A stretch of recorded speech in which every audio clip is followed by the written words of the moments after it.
Tuhan firman-Mu ajaib, kekal meski gunung menghilang. Tiada huruf yang gagal, tak terpatahkan siasat. Hidup seperti-Mu ya Allah, lebih dari emas. Aku bersaksi kitab-Mu, kitab yang suci. Mendengarkan firman-Mu, hibur hati yang luka. Terangilah langkahku kemanapun ku pergi. Biarkanlah firman-Mu berkuasa atasku. Ubahkanku, bebaskanku, ku mau menyenangkan-Mu. Tuhan firman-Mu ajaib, kekal meski dunia. Ubah dan bebaskan aku, mau menyenangkan-Mu. Jadi ketika dia berkata, aku akan menyerahkan diriku sampai mati, dan aku akan membangkitkan diriku sendiri. Mungkinkah dia hanya seorang manusia? Mereka mencoba membunuh Kristus 2 kali dalam Injil Matius dan sekali dalam Injil Lukas, tetapi 3 kali dalam Injil Yohanes. Pernahkah Anda mengalaminya? Bahwa ketika Anda merasa tidak dikasihi dan tidak diinginkan, ada pribadi yang datang dari surga khusus untuk Anda. Bukan untuk mengambil apapun dari Anda, tetapi untuk memberi. Ubah dan bebaskan aku, mau menyenangkan-Mu. Salam jumpa pemirsa terkasih, saya menyambut Anda sekalian dimanapun Anda berada. Dalam episode terbaru program studi harian kita Semua Kitab Suci. Dalam pelajaran kita telah mencapai Injil Yohanes pasal 10 ayat 7 sampai 26. Untuk memulai izinkan saya menyambut tamu kehormatan di studio, hamba Tuhan Yosef Riyad. Selamat datang Saudara Yosef. Sama-sama saudara, ya. Sebuah kehormatan. Tuhan berkati. Juga hadirin yang telah bergabung bersama kami di studio, selamat datang. Saudara Yosef, kita akan mulai membaca dari ayat 7, Silakan. pasal 10 ayat 7 sampai dengan 21. Maka kata Yesus sekali lagi, aku berkata kepadamu, sesungguhnya akulah pintu ke domba-domba itu. Semua orang yang datang sebelum aku adalah pencuri dan perampok. Dan domba-domba itu tidak mendengarkan mereka. Akulah pintu, barang siapa masuk melalui aku, ia akan selamat dan ia akan masuk dan keluar dan menemukan padang rumput. Pencuri datang hanya untuk mencuri dan membunuh dan membinasakan. Aku datang supaya mereka mempunyai hidup dan mempunyainya dalam segala kelimpahan. Akulah gembala yang baik. Gembala yang baik memberikan nyawanya bagi domba-dombanya. Sedangkan seorang upahan yang bukan gembala dan yang bukan pemilik domba-domba itu sendiri, ketika melihat serigala datang meninggalkan domba-domba itu lalu lari, sehingga serigala itu menerkam dan mencerai-beraikan domba-domba itu. Ia lari karena ia seorang upahan dan tidak memperhatikan domba-domba itu. Akulah gembala yang baik. Aku mengenal domba-dombaku dan domba-dombaku mengenal aku. Sama seperti Bapa mengenal aku dan aku mengenal Bapa, dan aku memberikan nyawaku bagi domba-dombaku. Ada lagi padaku domba-domba lain yang bukan dari kandang ini. Domba-domba itu harus kutuntun juga. Dan mereka akan mendengarkan suaraku dan mereka akan menjadi satu kawanan dengan satu gembala. Bapa mengasihi aku, oleh karena aku memberikan nyawaku untuk menerimanya kembali. Tidak seorang pun mengambilnya daripadaku, melainkan aku memberikannya menurut kehendakku sendiri. Aku berkuasa memberikannya dan berkuasa mengambilnya kembali. Inilah tugas yang kuterima dari Bapakku. Maka timbullah pula pertentangan di antara orang-orang Yahudi karena perkataan itu. Banyak di antara mereka berkata, ia kerasukan setan dan gila. Mengapa kamu mendengarkan dia? Yang lain berkata, itu bukan perkataan orang yang kerasukan setan. Dapatkah setan memelekan mata orang-orang buta? Saudara Yosef, sebagai kelanjutan dari apa yang kita baca, Tuhan Yesus berkata tentang dirinya, akulah pintu ke domba-domba itu. Semua orang yang datang sebelum aku adalah pencuri dan perampok. Anda menunjuk di episode terakhir bahwa kata pintu disebutkan dalam bagian ini 3 kali. Mohon ingatkan kami kembali tentang hal ini dan fokus pada pintu domba di bagian ini. Ada 3 pintu dalam perikop yang Anda baca atau dalam perikop Yohanes 10 ini. Pertama, pintu lumbung. Melalui pintu ini, Tuhan Yesus masuk ke kandang. Penjaga pintu membukakan baginya yang adalah Roh Kudus ketika dia memulai pelayanannya. Sebagai pribadi yang di dalamnya terpenuhi semua nubuatan yang Baik, dikatakan tapi mari tentang kita dia. perjelas sebelum melanjutkan. Apa yang dimaksud dengan pintu kandang? Silakan. Maksud saya apakah yang dimaksud misalnya nubuat-nubuat perjanjian lama yang berbicara tentang Kristus? Ataukah ada arti Tepat. yang lain? Tepat. Pintu kandang berarti bahwa dalam pribadi Kristus, semua nubuat tentang Mesias digenapi. Itu berarti tidak ada Benar. orang yang bisa datang dan berkata, akulah Kristus. Dia yang akan datang di tempat lain dan tidak melalui pintu adalah pencuri dan perampok. Dia adalah penipu. Kenapa dia masuk? Dia masuk untuk mencuri domba. Selama dia bukan gembala. Tapi penggembala akan masuk melalui pintu kandang yang berarti bahwa semua nubuat tentang Mesias akan berlaku padanya. Dan jika saya boleh katakan, penjaga pintu akan beri hormat secara resmi, dan itulah yang terjadi selama pembaptisan. Ketika roh turun di atasnya seolah-olah dia sedang menunjuk padanya dan berkata, ikutlah aku. Dan aku sendiri pun mula-mula tidak mengenal dia, tetapi untuk itulah aku datang dan membaptis dengan air supaya ia dinyatakan kepada Israel. Baik. Pintu kedua? Pintu kedua adalah pintu domba.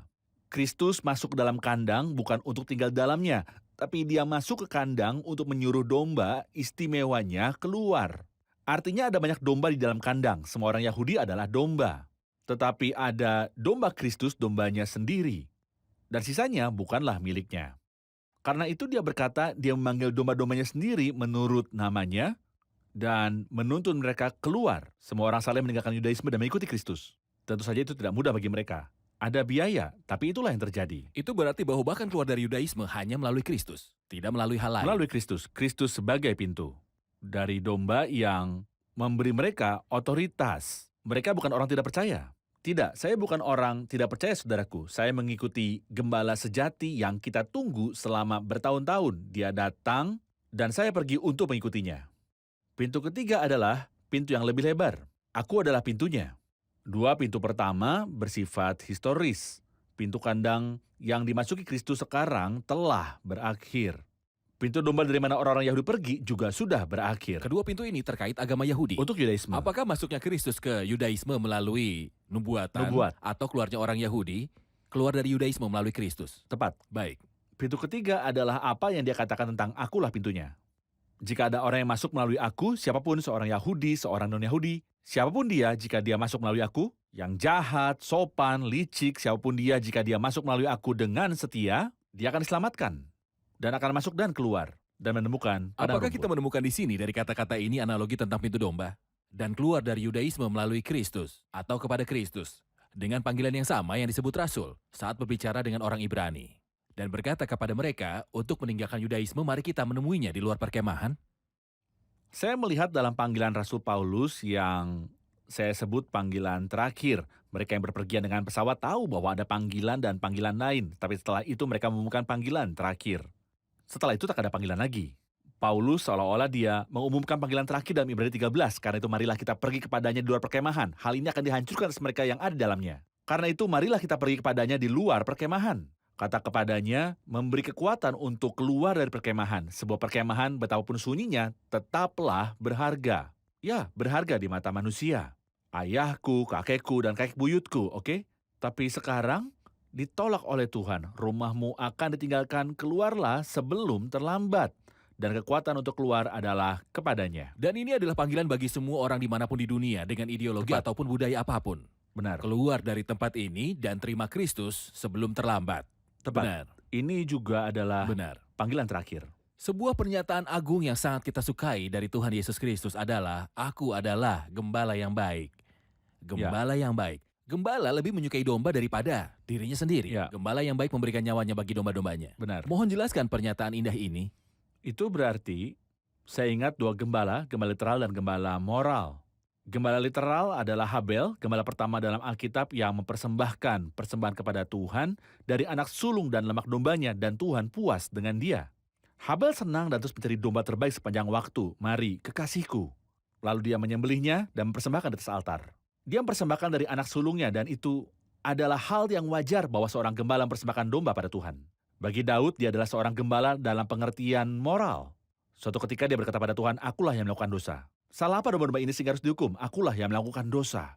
Jadi domba-domba itu dihukum karena gembalanya berbuat dosa. Tapi di sini kita melihat sesuatu yang tidak Anda lihat di Habel ataupun di Musa. Atau Yusuf ataupun Daud. Anda tidak akan menemukan ini di gembala manusia manapun. Gembala yang baik memberikan nyawanya bagi domba-dombanya. Mereka berdosa, tetapi dia tertikam oleh karena pemberontakan kita. Dia diremukkan oleh karena kejahatan kita. Ganjaran yang mendatangkan keselamatan bagi kita ditimpakan kepadanya, dan oleh bilur-bilurnya kita menjadi sembuh. Itulah salib Kristus. Tentu saja itu adalah salib. Kristus ketika dia mati di kayu salib, dia mati. Bukan karena dia dikalahkan oleh beberapa orang berpikir bahwa dia dikalahkan oleh orang Yahudi yang jahat. Jadi mereka ingin bantu Tuhan kita dan membantu Kristus. Jadi mereka mengatakan bahwa bukan dia yang disalibkan, melainkan orang lain. Faktanya Kristus adalah pribadi yang mati menggantikan kita, bukan orang lain menggantikannya. Kristus datang untuk mati sebagai gantinya setiap orang yang percaya padanya dan setiap orang yang menerima keselamatannya. Baik, mari rehat sejenak dan kembali untuk menjawab pertanyaan hadirin di studio. Silakan. Pemirsa terkasih, kita akan berjumpa kembali setelah rehat. Berkuasa atasku, ubahkanku, bebaskanku, ku mau menyenangkanmu. Tuhan firman-Mu ajaib, kekal meski gunung. Ubah dan bebaskan aku, mau menyenangkanmu. Kami kembali pemirsa terkasih untuk menjawab pertanyaan dari hadirin di studio. Apa kabar? Ada pertanyaan? Silakan. Ayat 8 mengatakan semua orang yang datang sebelum aku adalah pencuri dan perampok. Ada yang mengatakan dia menggambarkan para nabi yang datang sebelum dia seolah-olah pencuri dan perampok. Beberapa meragukan bahwa dia mengatakan itu, tapi frasa ini ditambahkan kemudian. Tolong jelaskan masalah ini. Siapa yang dimaksud dengan pencuri dan perampok? Apakah pantas menyebut nama semua nabi dengan pencuri dan perampok? Saya pikir saudara ayat bahwa kunci untuk memahami ayat ini adalah kata datang. Yaitu mereka datang dari diri mereka sendiri dan tidak diutus oleh Tuhan. Tentu saja ada nabi-nabi yang terhormat. Yang disebut orang-orang kudus Allah yang berbicara karena digerakkan oleh Roh Kudus. Mereka bukanlah siapa yang Kristus maksudkan, tetapi mereka yang datang dari diri mereka sendiri dan tidak diutus oleh Kristus. Ada sebuah ayat yang menjelaskan hal itu dalam Yeremia pasal 23. Ayat 21, aku tidak mengutus para nabi itu, namun mereka giat. Aku tidak berfirman kepada mereka, namun mereka bernubuat. Anda ingat ketika Yesaya berkata kepada Tuhan, inilah aku, utuslah aku. Dan Yeremia, Tuhan menampakkan diri kepadanya dan mengutus dia. Tetapi orang-orang itu tidak diutus oleh Tuhan. Mereka datang dari diri mereka sendiri. Mereka adalah pencuri dan perampok. Tepat. Gelar indah yang Tuhan berikan kepada dirinya sendiri. Di sini, akulah gembala yang baik. Tuhan disebutkan 3 kali dengan judul yang sama, yaitu gembala. Di sini dia adalah gembala yang baik. Dalam Ibrani 13 ia dikatakan sebagai gembala domba yang agung. Ya. Dan dalam 1 Petrus 5 dia dikatakan sebagai gembala utama. Baik. Mohon bedakan ketiga gelar itu. Apakah itu hanya gelar atau pekerjaan ataupun peran? Tidak, sebenarnya mereka adalah 3 gelar yang berbeda satu sama lain bagi orang yang sama. Ketika Kristus datang dari surga ke bumi dan disalib, ini adalah gembala yang baik. Kata baik berarti baik, melakukan perbuatan baik, dermawan, yang mencintai, dan memberi. Saya adalah gembala yang baik. Ketika saya ingin memberi, apa yang saya berikan? Gembala yang baik, memberikan nyawa bagi domba-dombanya. Menyerahkan diri adalah kebaikan yang maksimal. Tidak ada lagi yang bisa diberikan. Itulah yang Yohanes bicarakan di dalam Injil sebagai orang yang mengkhususkan diri dalam berbicara mengenai kasih. Tentang Kristus yang datang dan pergi ke kayu salib. Paulus mengambil benang dari Yohanes dan memberitahu kita tentang Kristus sebagai gembala domba yang agung yang dibangkitkan dari kematian. Jadi jika gembala yang baik menyerahkan dirinya dan mati untuk domba-dombanya, Tuhan tidak meninggalkan gembala itu di kuburan, tapi dia membangkitkannya dari kematian. Tuhan kita Yesus Kristus adalah gembala agung dari domba-dombanya. Arti dari gembala agung adalah tidak murah hati dan terbuka seperti gembala yang baik, tetapi bahwa dia tahu kawanannya di seluruh dunia. Saat ini ada pengikut Kristus mungkin di tempat yang tidak dikenal atau di hutan. Mata gembala agung tertuju pada kawanan ini dan mengetahui dombanya dan kondisinya. 7 kali dalam Wahyu 2, 3 dia berkata, aku tahu. Aku tahu kesusahanmu dan kemiskinanmu, aku tahu di mana kamu tinggal, aku tahu segalanya tentang kamu.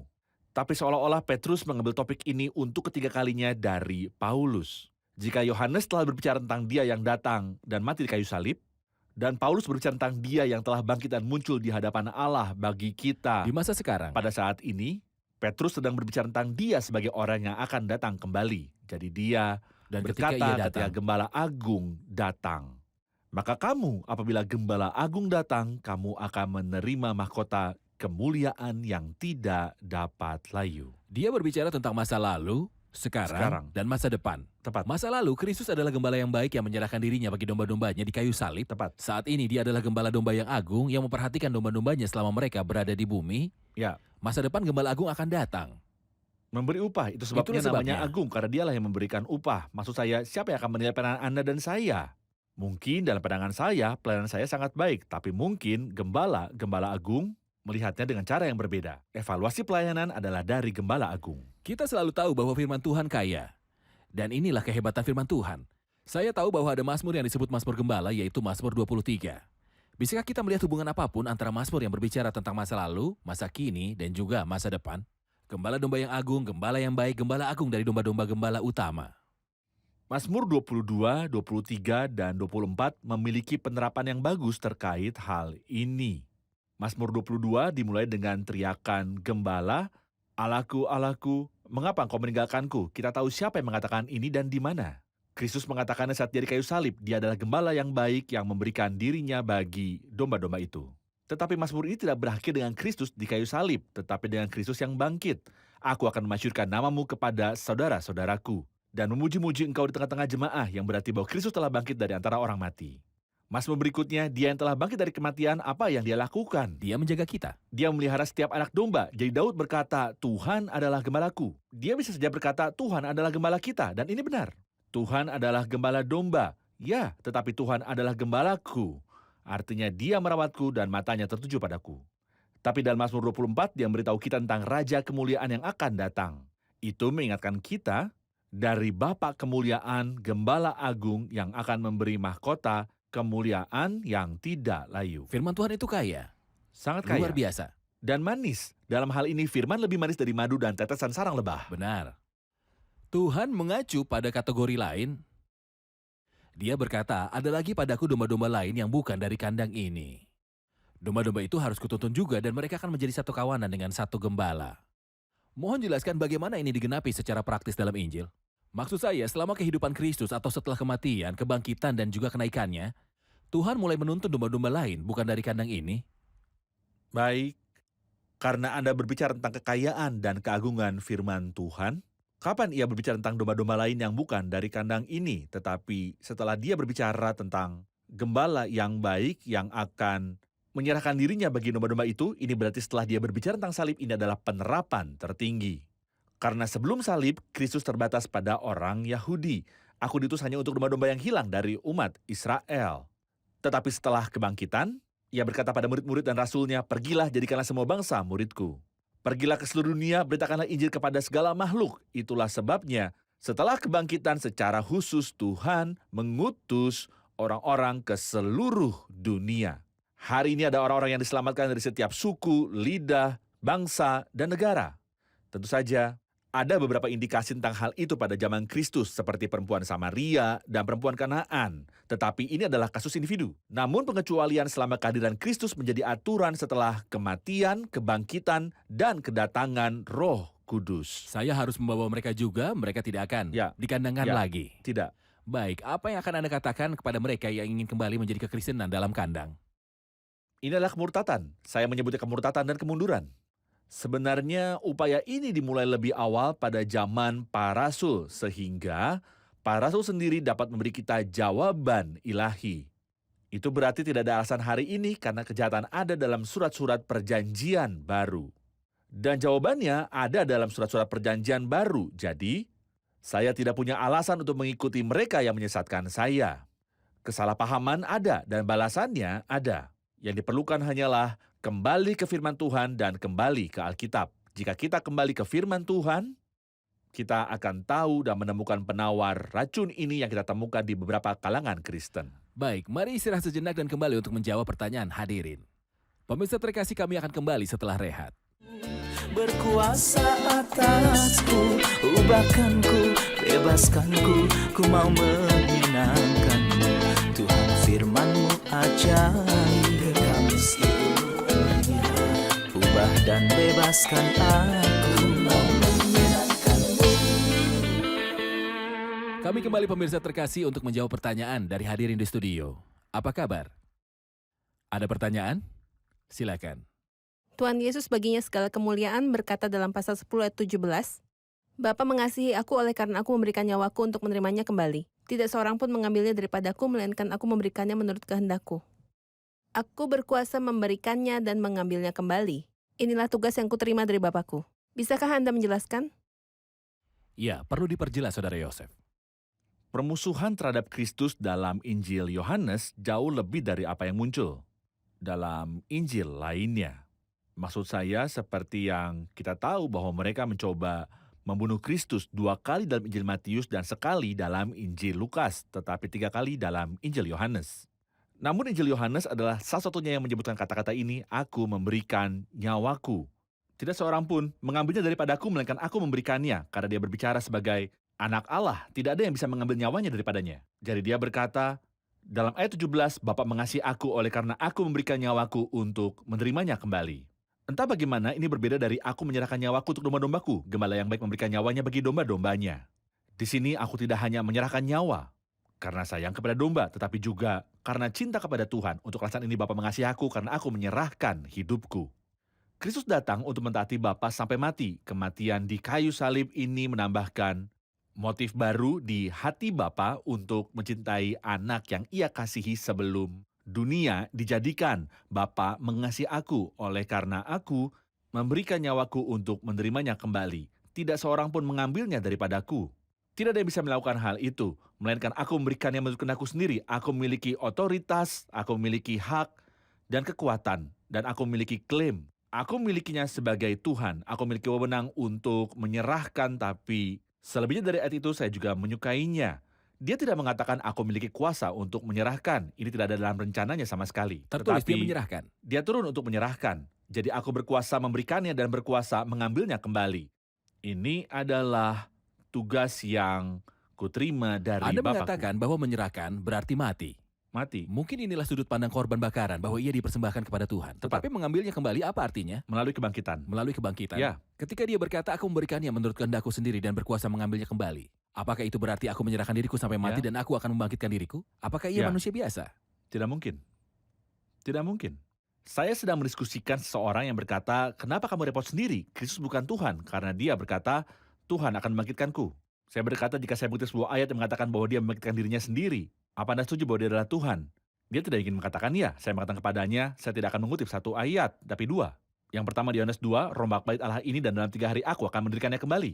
Yang kedua, ada di Yohanes 10. Ayat 19, aku berkuasa memberikannya dan berkuasa mengambilnya kembali. Ayat 18. Karena dia adalah Tuhan. Benar, dia adalah Tuhan. Tentu. Tidak mungkin dia meninggalkan salib dan orang lain mati menggantikannya di kayu salib. Tidak mungkin. Tidak mungkin. Dia datang untuk mati. Aku memberikannya menurut kehendakku sendiri. Tetapi aku tidak hanya akan menyerahkannya, aku akan mengambilnya kembali melalui kebangkitan dari kematian. Dia telah bangkit dari kematian. Ya, Apa yang Anda pikirkan ketika Anda melihat makam yang kosong? Makam Kristus yang kosong.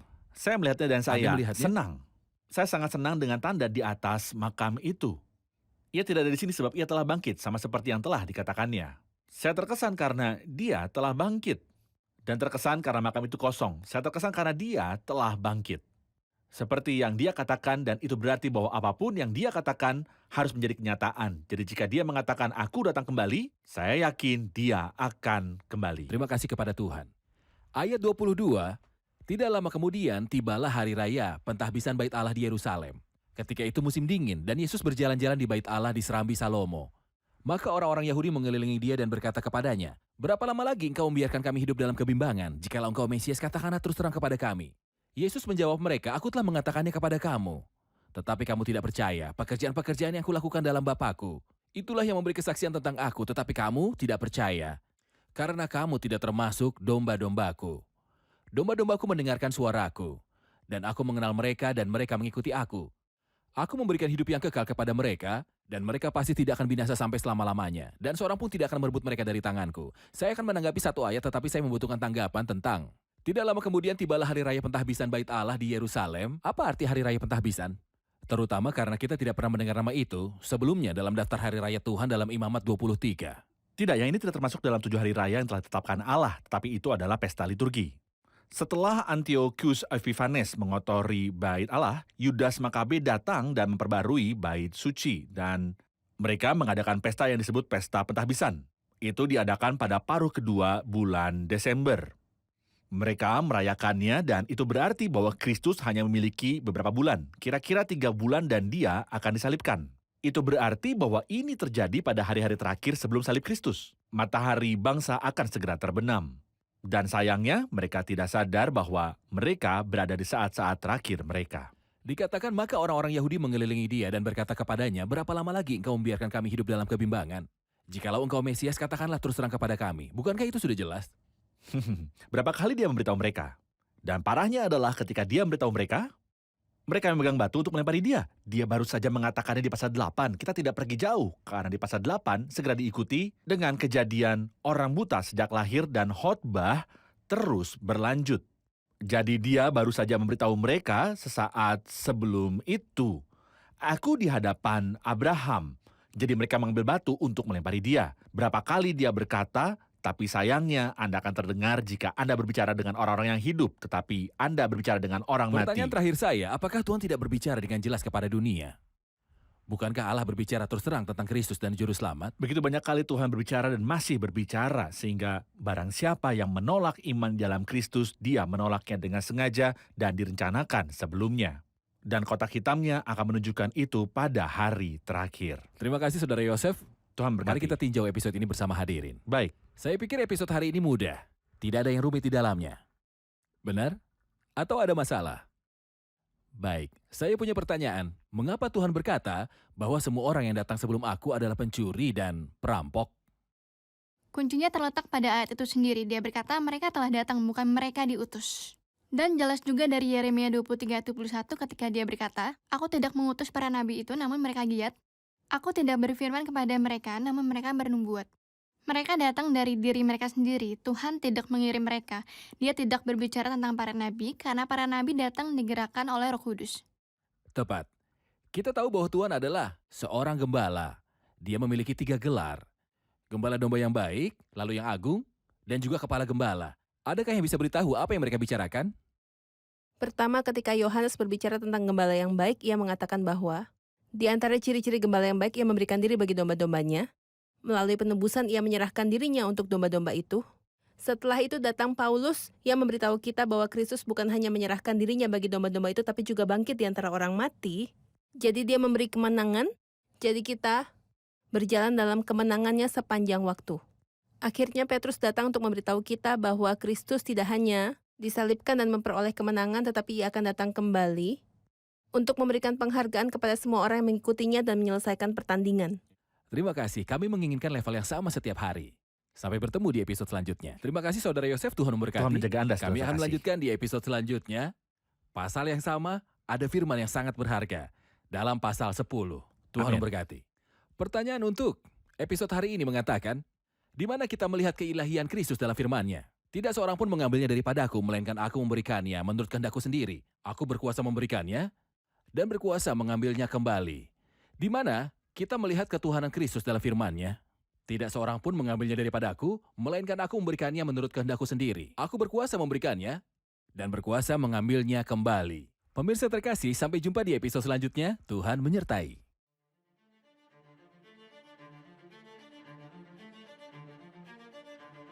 Oleh karena itu, mudah untuk berurusan dengan mereka secara tidak adil. Mereka dengan sangat mudah Berkabar tidak oleh siapa saja. ditindas oleh siapa saja. Tuhan menampakkan diri kepadanya dan berkata kepadanya, mengapa engkau menganiaya aku, sukar bagimu menendang ke galang rangsang. Jelaskan kata ganti kepemilikan dombaku. Siapa pemilik orang-orang percaya itu?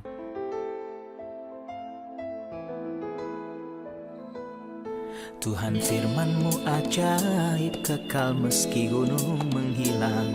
Tiada huruf yang gagal, tak terpatahkan siasat. Hidup seperti-Mu ya Allah, lebih dari emas. Aku bersaksi kitab-Mu, kitab yang suci. Perdengarkan firman-Mu, hibur hati yang duka. Terangilah langkahku, kemanapun ku pergi. Biarkanlah firman-Mu berkuasa atasku. Ubahkanku, bebaskanku, ku mau menyenangkan-Mu. Tuhan firman-Mu ajaib, kekal meski ubah dan bebaskan aku.